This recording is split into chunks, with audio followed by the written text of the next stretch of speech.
Welcome everyone.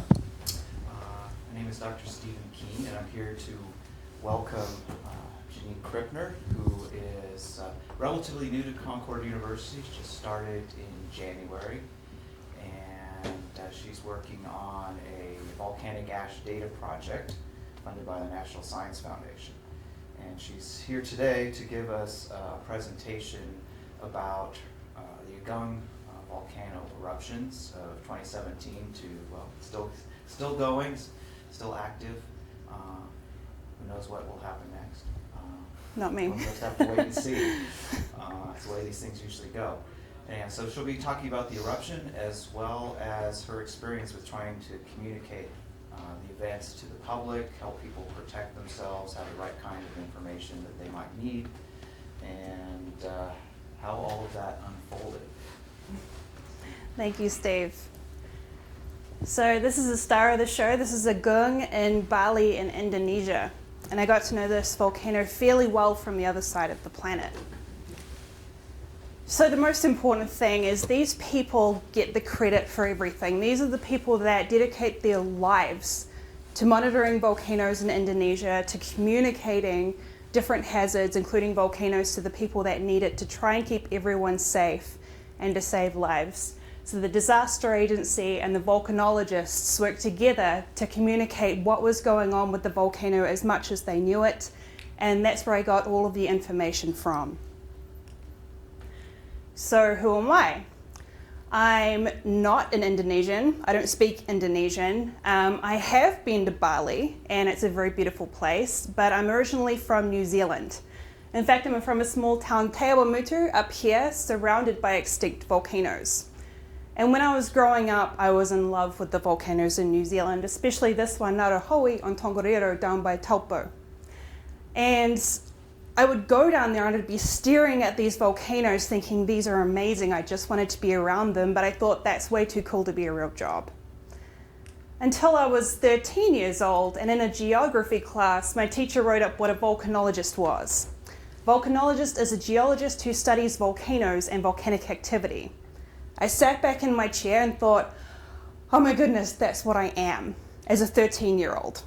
And 19 years later, this is what I'm still doing, and I'm very happy about that.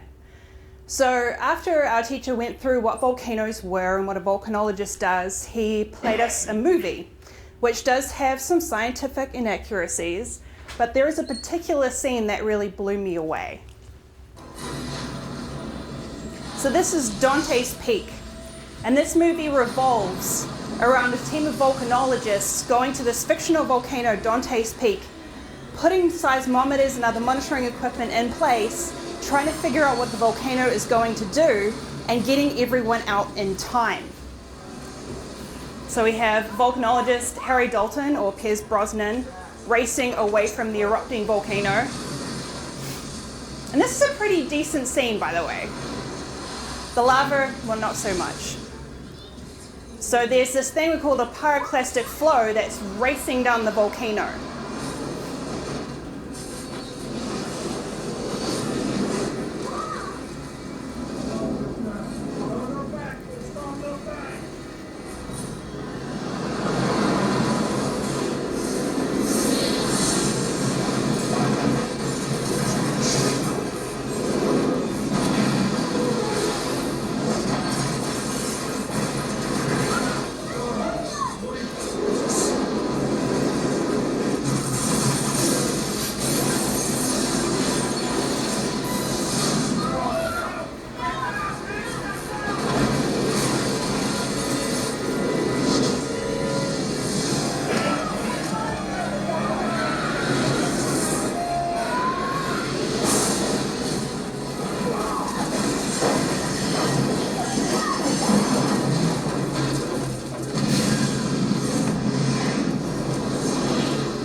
And in that moment, I knew I wanted to study pyroclastic flows and explosive eruptions for the rest of my life. Normal reaction to watching a Hollywood movie, huh?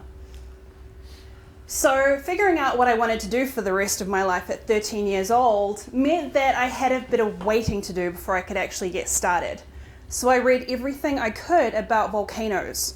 But it wasn't just the volcanoes that really had my attention. It was the people, the story of the people that were involved in not only monitoring these volcanoes, but who were affected by these eruptions as well. Nevado del Ruiz, 1985. A small eruption produced a lahar that killed 23,000 people. These people didn't know what the dangers were. They didn't know that all they had to do was walk up that hill and they would have been safe. Mount St. Helens in 1980, where volcanologists had to come together and figure out this new kind of volcano they hadn't really seen erupt before and try really hard to make sure that people were out of the way.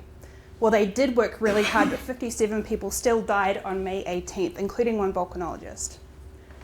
Unzen, 1991. This volcano was producing pyroclastic flows over and over and over again.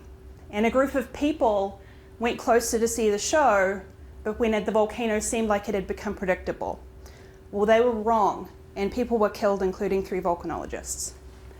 Pinatubo, 1991. A collaborative effort between USGS, the United States Geological Survey, and FIVOLCS, the Philippine equivalent, worked together to try and figure out what this volcano was going to do, and they successfully evacuated thousands of people, saving over 5,000 lives. So these are the kind of things that I grew up learning about. I learned several things. Volcanoes are mostly unpredictable, and they do wildly fluctuate in activity before they erupt or go back to sleep. Volcanoes can kill you. This sounds very obvious, but it's actually a risk that not enough people take seriously enough when a volcano wakes up. Communicating is crucial. Communicating in a way that will help people is crucial. So just before Agung woke up, I knew a little bit about it, but it wasn't really on my radar. I'd just been to IAVSE, an international volcanology conference. I was starting to talk to people about getting together a best practices for communicating volcanology using social media, since I'd been on Twitter since 2013 and I write a blog and do a few other things as well. I was trying to put together a social media work group with other volcanologists who also see this as very important.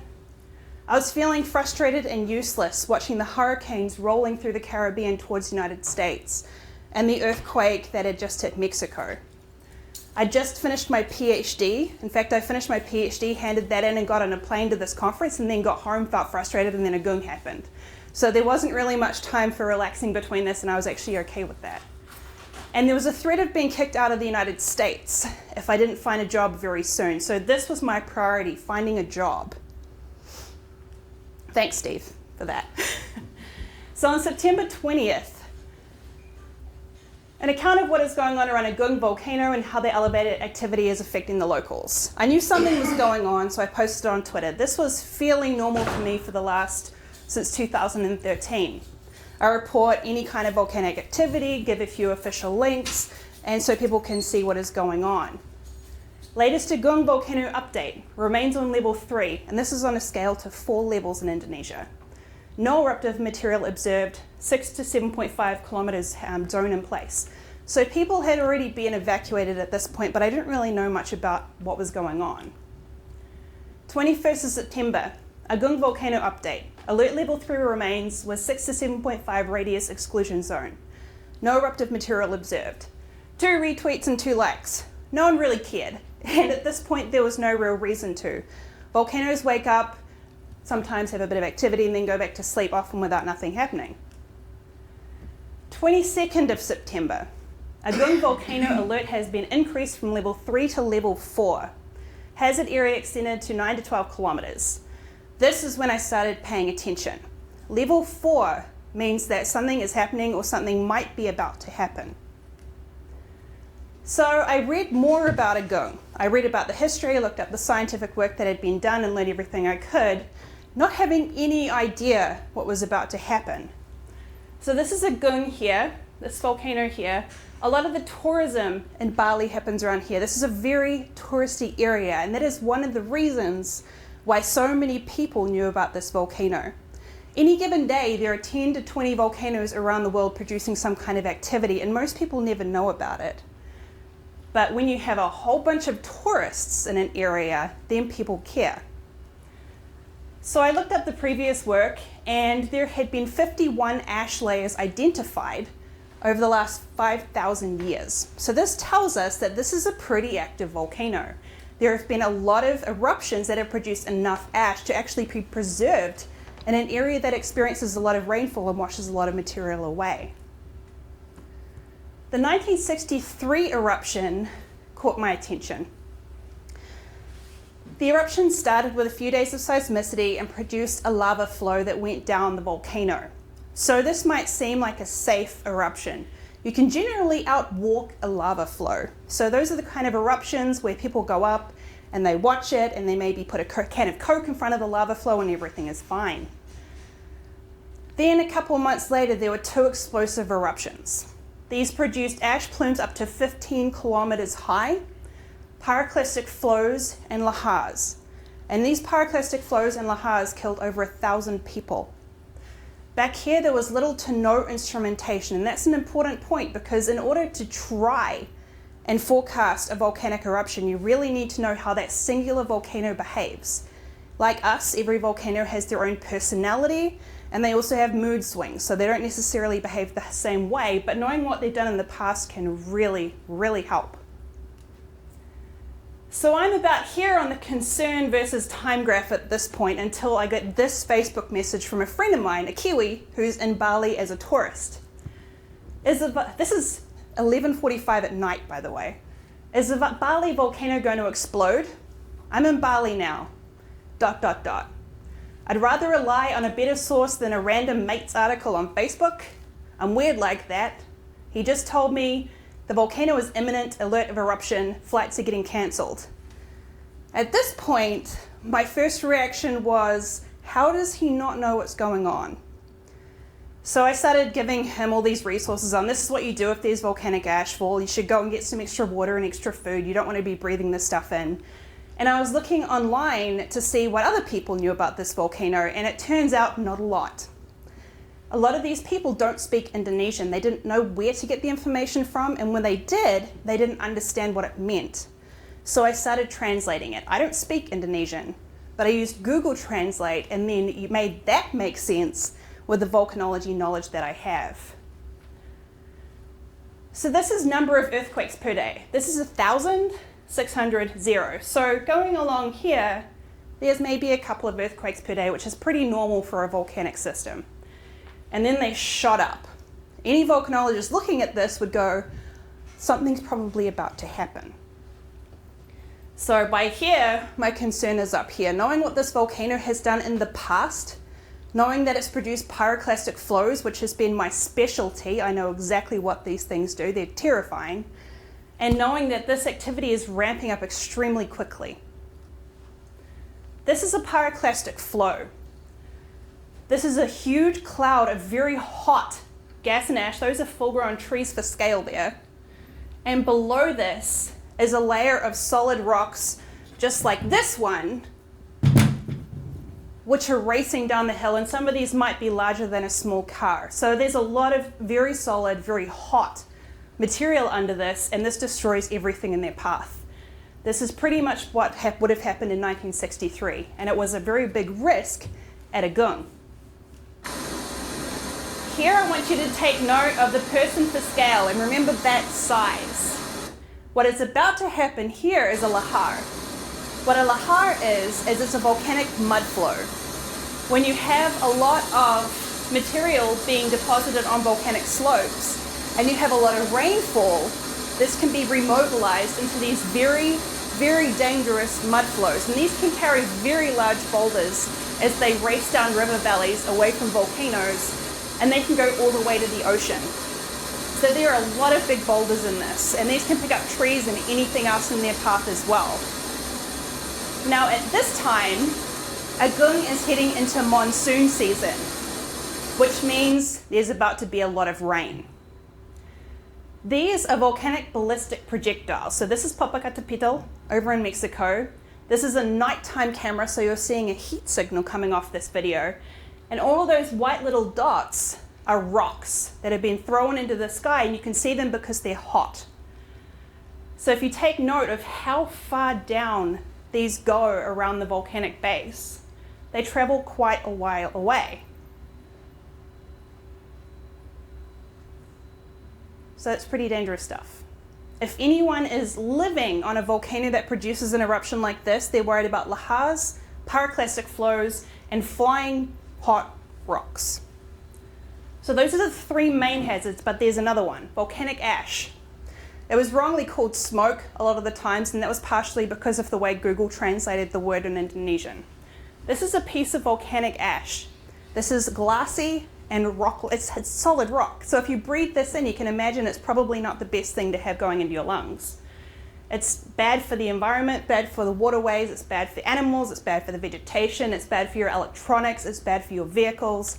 It's just not great stuff to be around. And as though it's not as deadly as the other three hazards, if you have asthma or COPD or any other kind of respiratory issues, it can be a big problem. Especially in Bali, where a lot of the houses might not be able to be sealed, so people can't just go inside and wait for it to go away. And this stuff will keep remobilizing and be in the air for quite a while. So this is from Sutopo, the spokesperson for the disaster agency in Indonesia. So looking at how fast news spreads when a disaster occurs or when a crisis hits. So back in the day, not too long ago, if a volcano started to become active or go into unrest, you would have volcanologists standing up like I am now in front of you and in front of cameras, answering questions a couple of times a day and giving statements of what the volcano is doing and what they know. Keeping in mind that they're monitoring this thing constantly and are doing a lot of busy work behind that. Well, now within an hour, social media is demanding information constantly, 24 hours a day. And I have seen media making it up if they don't get it. So this is a problem. So out here, our three are going out to local, international and local news stations, and it just keeps getting bigger and bigger. So if there's a bit of false information out there, like the worst one around here this time was an eruption was imminent. The volcanologists never said this, but the media started using this word imminent, meaning an eruption was going to occur within 24 hours. They were saying this for over 2 months. So the media went nuts. There was not a lot of volcanologists, like thousands of volcanologists that could have been needed to potentially be at every single one of these media locations. And there were a few wrong bits of information which naturally get out in a chaotic situation like this. And there were some people on the other side of the world who were actually spreading quite dangerous news as well that were harming the locals. Like I mentioned, Bali is a very heavily touristic area. They rely on tourism. So while people do have to take precautions, a lot of people were cancelling their flights, which they worked really hard to save up for, and not going to Bali. So Bali started suffering almost immediately. So the local disaster agency was fighting these. This is a hoax and it's deplorable, said the head of the public relations, Sutopo. This was frustrating. This was frustrating for me to watch because having been to Bali, I know how this would have been affecting people. This was a picture that Sutopo actually posted, what people think, volcano going to destroy the entire island. But really, this is Agung here. This is the red zone. So yes, there are extremely dangerous hazards, but these hazards change rapidly as you move away from the volcano. If you're up here, you're going to be worrying about lahars, pyroclastic flows, and ballistics. If you're down here, you want to be more concerned about volcanic ash and just making sure that you're prepared for this. It's not the same risk. People were posting videos of Sinabung, another very active volcano on the other side of Indonesia, with pyroclastic flows. You can tell by this stage, on the 28th of November, with me saying in all caps, this is not Agung volcano, I was a little over this by now. So this was my official office, since I'm technically unemployed at this point and trying to find a job. Well, I was trying to find a job. This turned into a 24-hour job while I wasn't sleeping. So this is my kitchen table. My flatmates luckily did not mind me being there all through the night. Bali is 12-hour or 13-hour now time difference away. So my normal early riser schedule turned into waking up in mid-afternoon and going to sleep around 6 or 7 a.m. This is what my Twitter followers started doing. You can see it's pretty stable. and then they started shooting up, and this continued to keep going. I had no idea this was going to happen. There was no way I could have had any idea that this was going to happen. I was just tweeting about a volcano and making sure people could get the right information. But the media started using those, which was great because the right information is getting out there. These are my two very, very important helpers, Sakura, emotional support, and Harry. He was really good for when it became around 6 a.m. in the morning, and he would show me how disappointed he was in me that I hadn't gone to bed yet. So very important helpers, while I'm alone in the middle of the night in Pittsburgh helping out with a volcano in Indonesia. So these are the reports that were put out by these extremely busy volcanologists. These had good information on what they knew about the volcano and what the volcano might do. We live in a great day and age where we can go to this site, hit Google Translate, and it'll give it to us in whatever language we want. Sometimes there are a couple of issues. Medium cauldron smoke with 200 meters high. The magma movement in the magma kitchen urges rocks to continue. So this is the kind of translations that people are getting. It's calling volcanic ash smoke. It was calling Lahars cold lava. To a geologist, cold lava is just a rock. So there were some very key words that were being mistranslated and causing a lot of confusion. So this is what I was doing. I was going into Google Translate, getting it into English, and then making it make sense with my volcanology education. Meanwhile, this is what the actual volcanologists in this situation are doing. They set up signs around the area so people could know where that danger area actually was. And this is a huge area around a volcano to do this, and a lot of small roads, so this was no easy feat. They got drones to actually go and look over the crater itself to see what it was doing. This was also kind of dangerous, not the drones, but people were climbing this. Some tourists were, to try and get photos of the crater, and they're like, hey, getting a selfie in front of this active volcano. Knowing what I know about ballistics and how they can happen with no warning, I was so horrified to see people climbing this volcano. So it was great to get this drone image that they could put out and say, hey guys, you don't have to go up there. Please do not go into the exclusion zone. They had thermal cameras looking at it to see the changes in heat coming out of the volcano. They had seismometers, and they got more seismometers, and then had a live digital seismometer online so people could see relative activity. Press releases, they had early warning systems actually installed around the volcano as well in case anyone was in the area that they knew to get out. And then they were also coordinating with them and the disaster agency and watching all of this information coming in and using the collective volcanology knowledge that we know from around the world and the local knowledge for that specific volcano and trying to figure out what it's going to do. But it's all about probabilities. You can't look at a volcano with all the best technology in the world when you don't know a whole lot about it and go, this volcano is going to go do this in 5 days at this time. The magma under the volcano is a constantly changing system. You can't look into the future and tell what this constantly changing system is going to do. So with all of this knowledge, with all of this technology, and the Indonesians are fantastic at their jobs, they can only give probabilities of this might happen, this might affect this areas, and that's the best we can do. And that's okay. So I want to see a show of hands here. This is intensity of monitoring parameters. So if you have a volcano like Agung monitored and everything starts shooting up like this, so this is going up here and it continues. Show of hands, how many would call an evacuation? How many would wait and see, get more information? Okay, so most people in the room would call an evacuation at this point. And that is probably a good idea. Now the thing about calling an evacuation is if you call an evacuation and nothing happens, that's a bad situation. These are real case scenarios. Continues to an eruption, goes all the way back down to sleep, or continues to waver. So if you called an evacuation back here, and it goes back to sleep and nothing ever happens, people are going to be a little mad. If you call it here and it continues to go up and down like Agung did, people are going to start getting very frustrated. These people are living in evacuation camps away from their homes. It's a serious situation for them. Women are giving birth in evacuation camps. People had to sell their livelihoods, their livestock, for sometimes half the price. So this is a bad situation for a lot of people. Tens of thousands of people were evacuated. At this point, how many people would evacuate? No hands. Everyone's lost their confidence now. So when you're making these decisions, it carries real risk for real people. And again, it might start going down and go back up again, or it might go back down to sleep. So these are real scenarios that happen with volcanoes, and you never know along these lines. Usually, sometimes you get a really limited amount of warning, but most of the times you don't know what this is going to do. So there was a little bit of confusion online about the terminology, about how volcanoes actually work, about what this volcano had done in the past. A lot of confusion internationally, around the world, everyone's confused. This is more images from Cinnabung volcano. I heard some people thinking bomb testing in North Korea was setting this volcano off. This is a map and a popular media source, which is saying that the ash in 1963, the one I said went 15 kilometers into the air, only went this far.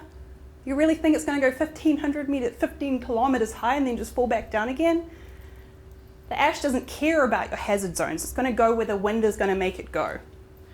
But the good thing about me watching this, and it doesn't have to be me, but someone with the right knowledge watching this, you can actually go online and say, hey guys, this is not correct. This is what is correct. So this is something that we can do with social media now. It's a big job to be watching what everyone's thinking, but you can catch it early enough, and you can talk and work with the media who have a way bigger reach than you do and try to get these under control.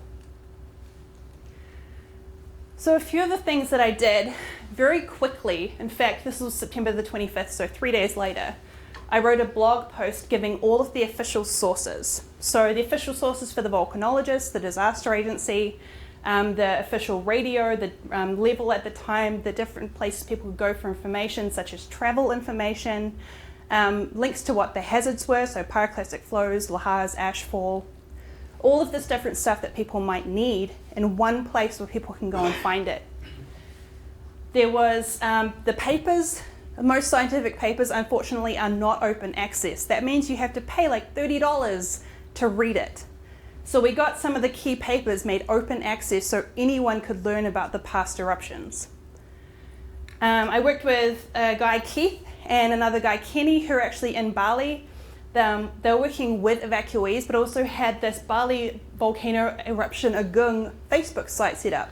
There are a lot more people on Facebook than there are on Twitter, so this was a great place for them to reach out, talk to volcanologists, bust the myths that were going around, and give good information.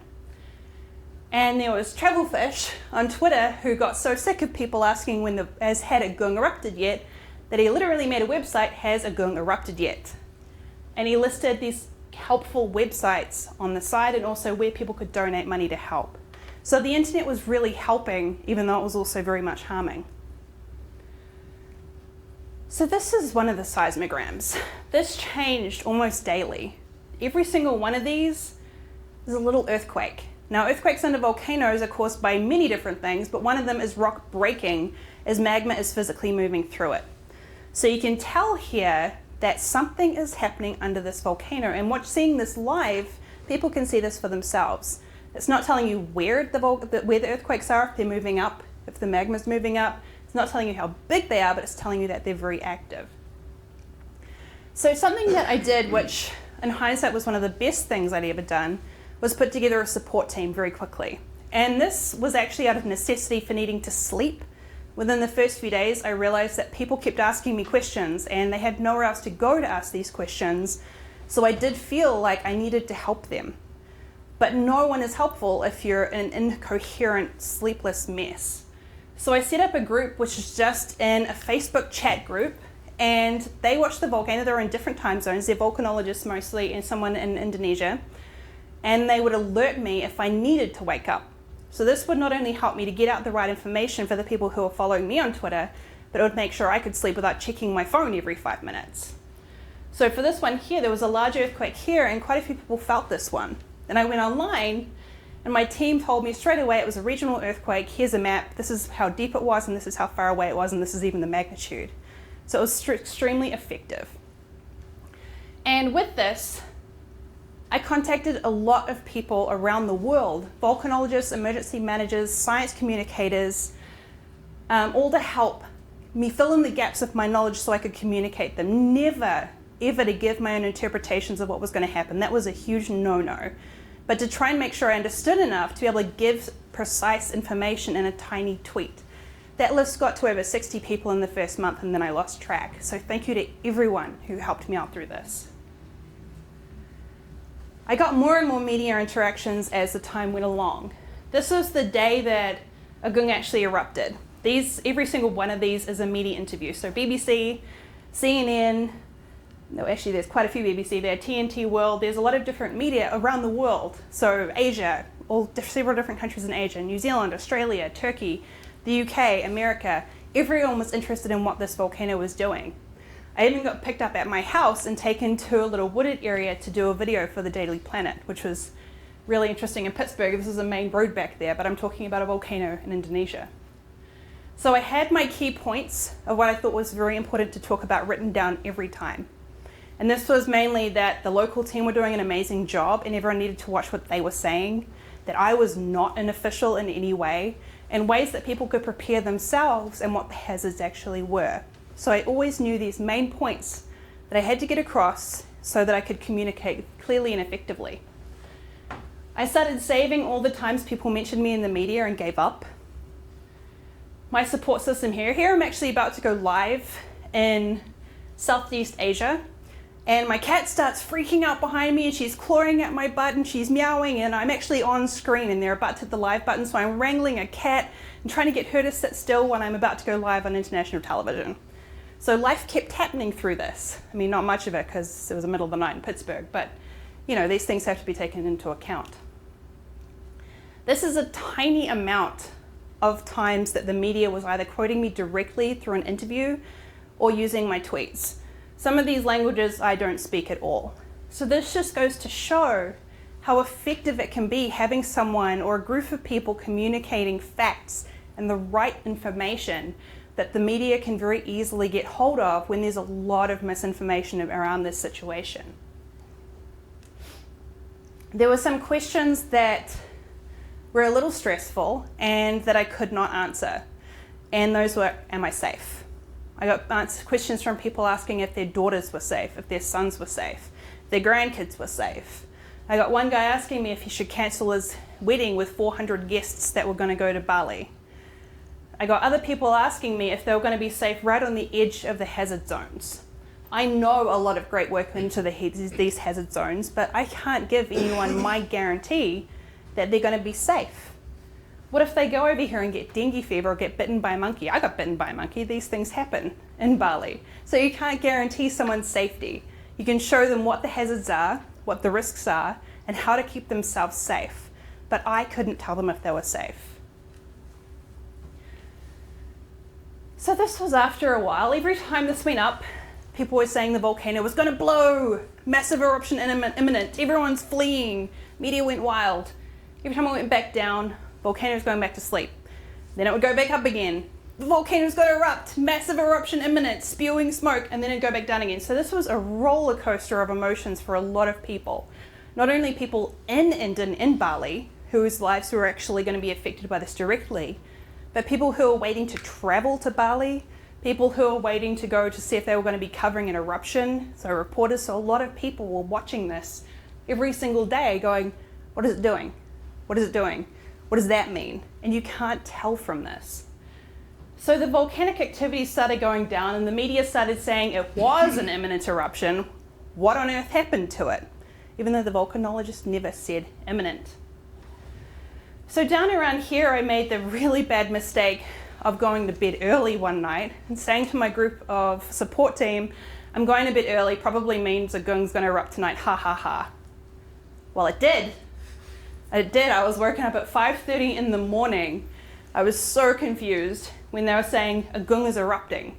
So that led to me jumping out of my bed, scaring the cats, trying to grab my glasses and put my pants on so I could race down to my office downstairs and see what this volcano was doing. This is down here. So everyone's been watching all of these ups and downs this whole time, and the eruption happened down here and then continued to be low. So this tells you that no matter what kind of instrumentation you have, you need to be looking at all of it. No one can predict what a volcano is going to do just off a simple bar graph. So this was on the 25th of November. A couple of days later, it really erupted.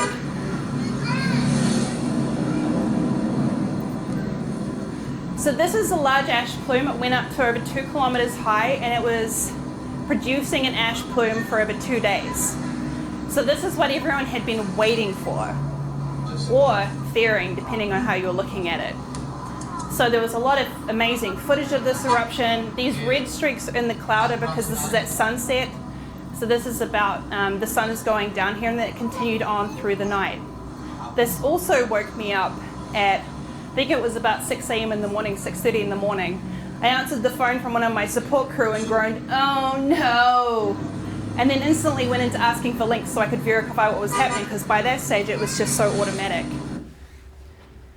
So after this volcano has been producing all of this ash, I kept getting asked, when is the volcano going to erupt? Is the eruption still imminent? I'm looking at this ash plume that's going up to 4 kilometers in the air going, what on earth do you think this is? So one thing I learned through this whole thing is how little people understand volcanoes and volcanic eruptions, and that's okay. Not everyone spends 10 years in university learning about these things. This showed me where a lot of the understanding gaps are, and that just shows me where we need to work to better help people understand what's going on. And this is pretty neat here. There are 2 plumes. So there's this white one, which is very steam rich, probably coming out of one vent, and next to it there was probably another vent producing this very ash rich magmatic eruption. So when I'm watching this, I got a little bit sarcastic. Another thing I learned was when you send out a sarcastic tweet, everyone around the world retweets it and puts it in their media, and everyone knows you that's the sarcastic volcanologist who's really sassy. So I tweet, can I point out something?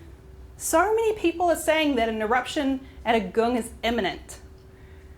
It is erupting now and has been for over 2 days. This is an eruption. This eruption is occurring now. There is a risk of a larger eruption, but this is an erupting volcano. People were expecting to see lava flying out about it because everyone's seen Hollywood movies. So they didn't recognize this as a volcanic eruption, which is so fascinating to me. So those lahars that the authorities and myself were warning people about did happen. Agung was heading into monsoon season. A lot of ash material was produced and deposited on these slopes, and lahars did go down these valleys. So people were forewarned. This is the map showing the red and pink areas which are at risk of pyroclastic flows and lahars mainly. And then these yellow areas are where lahars can continue to run all the way to the ocean. So these did destroy a few bridges. No one actually got hurt that I heard of. And you can say that the authorities did an incredible job. You could actually zoom in to your location on this interactive map and make sure you weren't in these dangerous areas. So this is a wonderful thing that we can do with technology now, is people can look at this map on their smartphone and go, I shouldn't be here. There was also a lot of ashfall.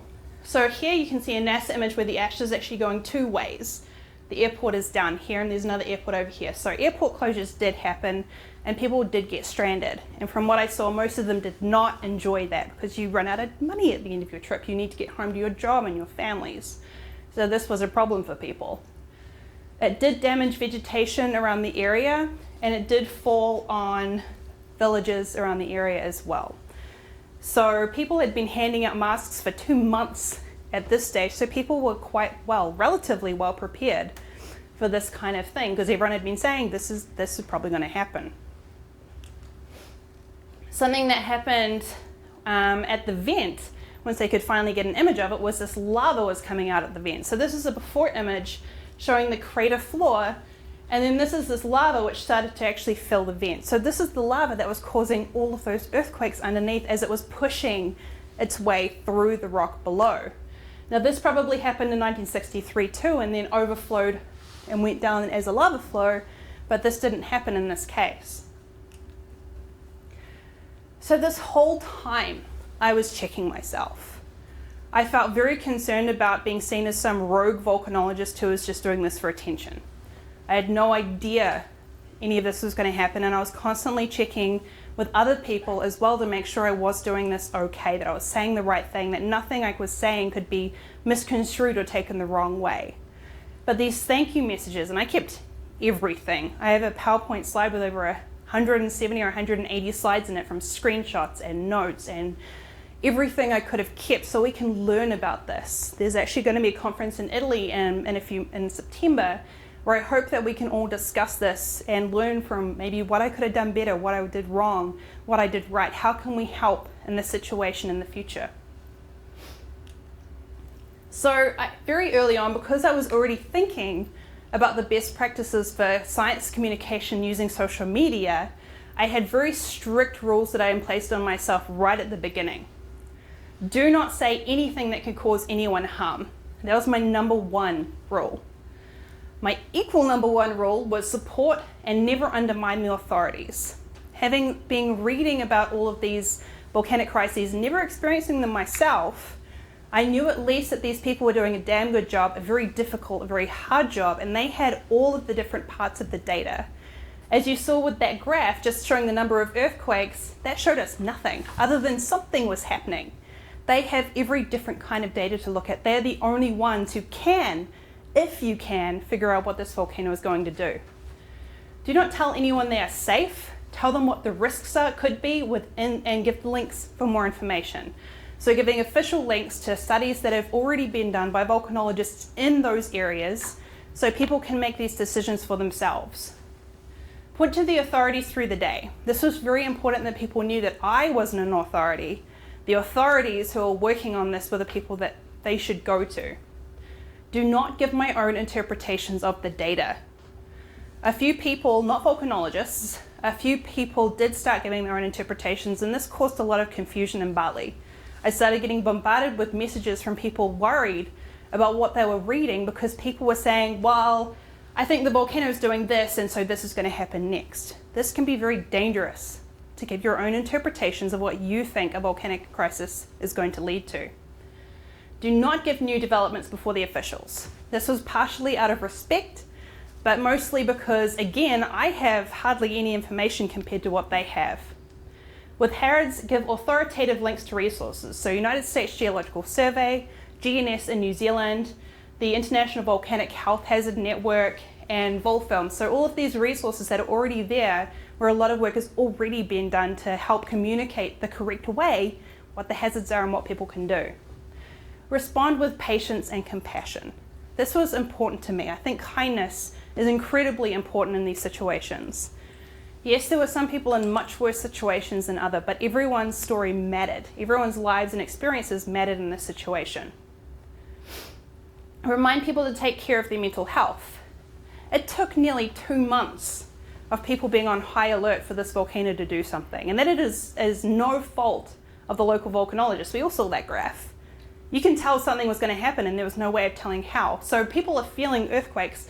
I woke up to a message from someone who I grew to quite like in Bali saying, there's been a loud explosion, there's been a really loud bang, oh my God, there's been a loud bang. So again, I'm jumping out of bed and racing to my computer, and then by the time I get downstairs, it was a thunderstorm.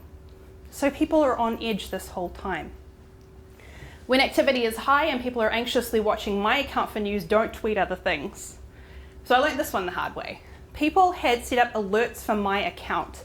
So every time I sent out a tweet, people would get a message saying Janine's tweeted something about this volcano, and people would, as you could probably imagine, feel a little anxious about this. So one night I tweeted out about cookies. My flatmate made me volcano-shaped cookies, and I got a very angry message from a woman, understandably, saying, I won't repeat it.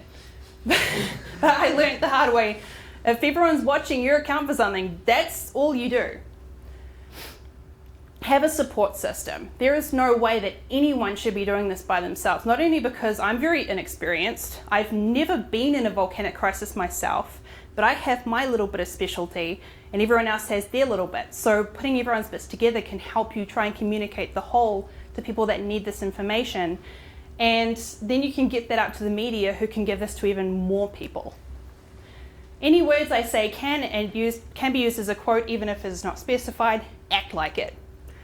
So luckily, very early on, I learned that if I got a phone call or a Skype call, to make sure I was prepared. So I had my place of sitting, I'd make sure that I looked half presentable, and one night I had a Skype discussion with someone, and then it turned out it was live TV. Luckily, I was prepared, but I'm sitting there and they said, we're going to put you live in 1 minute. I got no warning about that, so that was a very good lesson for me to learn too. So what should you do? I know most of us here in West Virginia don't live on an active volcano, but a lot of people do travel to volcanoes who don't live on them.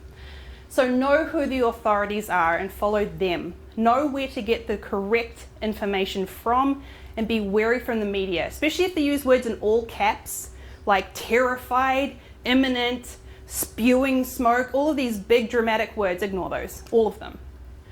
Know what the local hazards are. Every volcano is different, and know how to stay safe. So is it a volcano that produces a lot of ash? Is it prone to pyroclastic flows? Geologists can know this, and we can tell you this. Go and seek this information out. Take safety gear with you.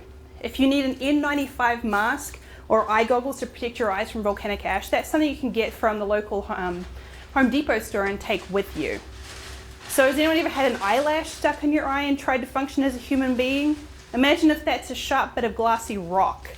Just these simple little things that you can do to help keep yourself comfortable and safe. Websites I trust for volcano information. These days, if you go and Google something about a volcano, a lot of websites pop up that are really bad before you can get to something that's really good. So the United States Geological Survey has a lot of information on different hazards and how you can be prepared, and how the different processes of volcanoes, how they take you through all of these. This is a very good resource. GNS in New Zealand, equally as good. The Smithsonian Global Volcanism Program is the first place I always go if I need to find out more about a specific volcano, and they also give out activity alerts every single week, giving updates on all the volcanoes around the world that are active. The local disaster and volcanology agencies, and this is going to differ with every different country. So you can look those up. There's actually a WOVO internet site which lists all the different volcano observatories. The Volcano Ash Advisory Centers, the VACs, there are several of those around the world, and they can give up-to-date ash forecasts, which are meant for the airlines, because airlines and ash don't go very well. Not only do they sandblast anything like a window, but they can shut the engines down as well. So these people are dedicated to making sure everyone in the air is safe.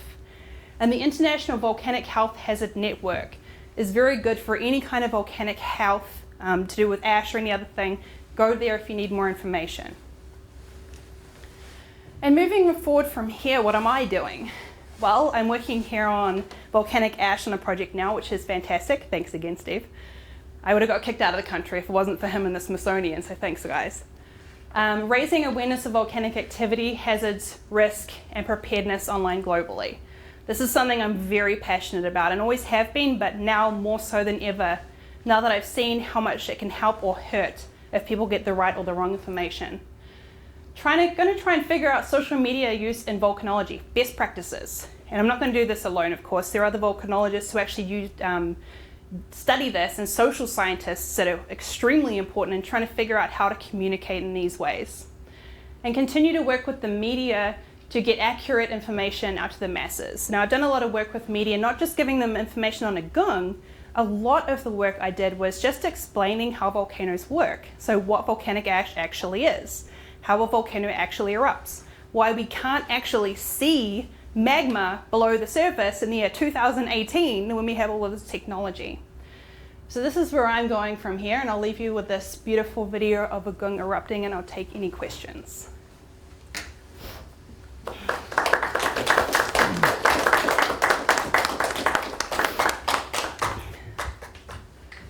Anyone got any questions about Agung or volcanoes or anything like that?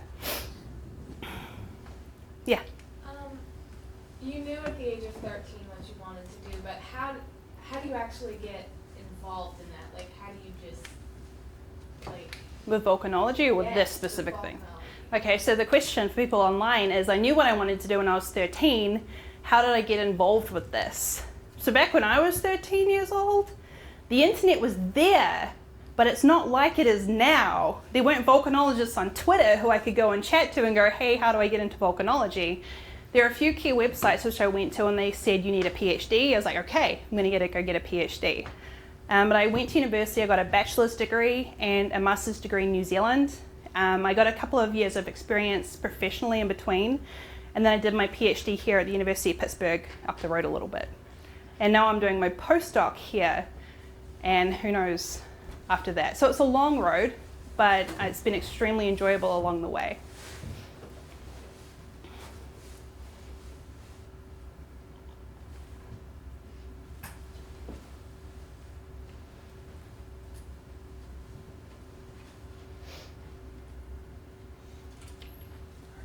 Okay. So a question I got yesterday, which was important, is social media important? Yes. Volcanology is pretty new to this. The meteorological community's been doing this for a little while longer with hurricanes. You can actually see the hurricane coming. So people have been online explaining this, but it's still fairly new. And we still have to figure out how to do it correctly and how to make sure we're doing it in a way that is actually helping. I mean, luckily this turned out okay, but what if this did erupt really badly? What if people did die?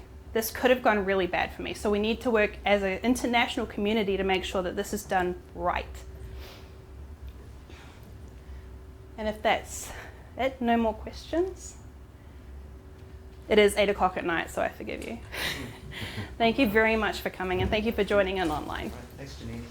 Thank you. Good to have you here.